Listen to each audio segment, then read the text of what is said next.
Hello and welcome to the John Ark Show. Today's show is called Too Broke to Arrest.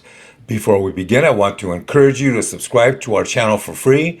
You can also like, comment, and follow us. We're going to have a lot of great celebrity interviews coming up, so make sure to click on that notification bell so you can be notified every time we upload a new episode. Also, we ask that you post a link to today's show on all your social media to help spread the word about the show. Now, let's get started. There's a very interesting new phenomena out there. It's a very unusual new superpower. What is it? It's called being too broke to arrest. Too broke to pay your bills. Too broke to hold responsible for all sorts of things you may have done. It's getting more and more common. It's so common now that it's become the default position and default solution to a growing number of societal and economic problems. It used to be that people would struggle their entire lives to work really hard to make enough money to be treated with a certain amount of privilege and special treatment that would make their lives easier and their families' lives easier. You would work really hard to get wealthy, to live in a safer and more beautiful neighborhood and school district. You would work really hard to be treated with more dignity and respect in the business world and in the societal world. You would work really hard to get to the front of the line when it came to receiving social favor or resources or capital or special courtesies. You worked really hard to make enough money to protect your family and friends from all the crime and chaos and insanity out there. It's often what differentiated your ability to take care of your people from the ability of most people. And that was all made possible by money and status. But that's all fading now. We now seem to be moving in a new direction, and it's a very disturbing one. And that's where the more broke you are, the more protected you are from the consequences of your own misdeeds, your own crimes, your own bad actions. There are now major cities where you can commit major felonies directly in front of the police, and they won't even respond. And when I say major felonies, I mean even murders. You can commit you can commit murders in some cities in front of the police, and they could care less. Punch someone or steal a purse in front of a cop, and they won't even bother to respond because they know the DA or the prosecutors will let you go without charging you. It used to be that in some cities, if you stole something valued at $900 or less, then the police or 911 wouldn't even bother to come to the crime scene to arrest you. But that's no longer the case. Now you can steal thousands of dollars from many stores or places and nobody cares. Not store security, not outside police, not other shoppers. Nobody cares. You're just not worth their time. Nobody wants to get involved. Nobody wants to stop it. Not even the headquarters of some of these national store chains want to stop it. They'll just shut the entire store down. Next, we have bodily felonies. Bodily felonies like hitting people, stabbing people, raping people, robbing people, and killing people. All these felonies are now being done to innocent people in front of the police in many cities and often directly in front of security cameras, and no one is being arrested. That's because arresting them will not slow them down.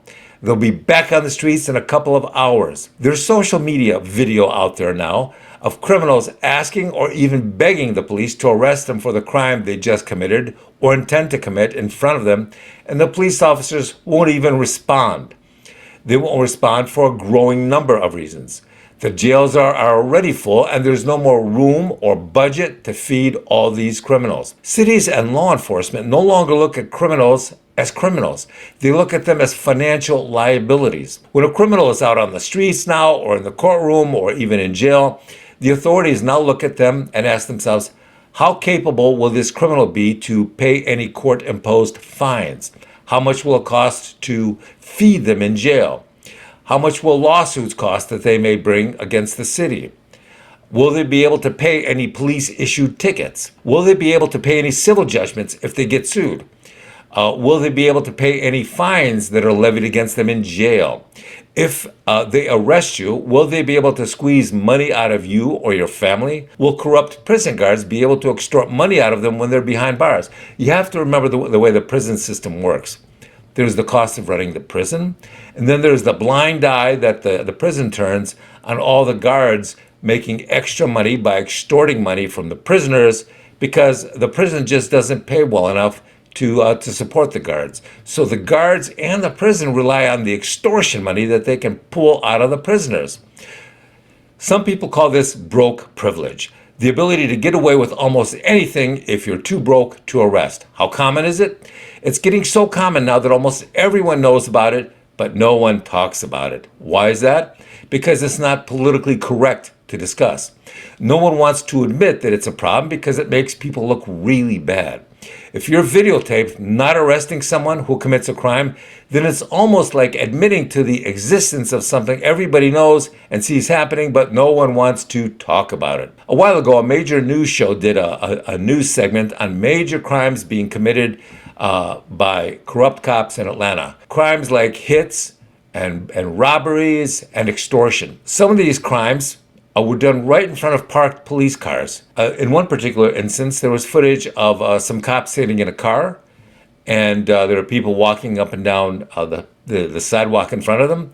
And then some of the gangbangers just drove by and started spraying the cops, not the cops, the pedestrians, people walking on the sidewalk with gunfire.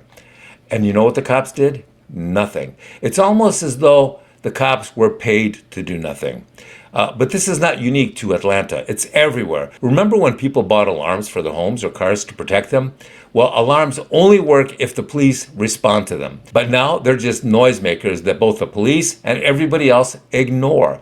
Remember when the police used to tell homeowners to shoot anyone who tries to break into their home, and if they kill them, to make sure the body falls on the inside of the house so that the crime scene investigators can photograph it there so the prosecutors won't prosecute them for murder. Well, now none of that matters. Why? Because neither the DA nor anybody else cares. That's why so many homeowners in the ghetto don't even call the cops if someone gets shot in their home now. They'll just drag the body out to the alley and let the rats eat them. They may even smear some peanut butter on their faces so the rats devour their faces so they can't be identified. Also on the fingertips to eat their fingerprints. That's the way it is now, and that's why almost no one is showing off their wealth anymore. Most people are downplaying their wealth so that they don't get targeted by anyone, anywhere. Welcome to the new America. It's where it's now safer and more practical to have people think you're broke. Thank you for watching. I want to encourage you to subscribe to our channel for free. You can also like, comment, and follow us. We're going to have a lot of great celebrity interviews coming up, so make sure you click on that notification bell so you get notified every time we upload a new episode. Also, we ask that you post a link to today's show on all your social media to help spread the word. Thank you, and we shall talk to you soon. Bye-bye.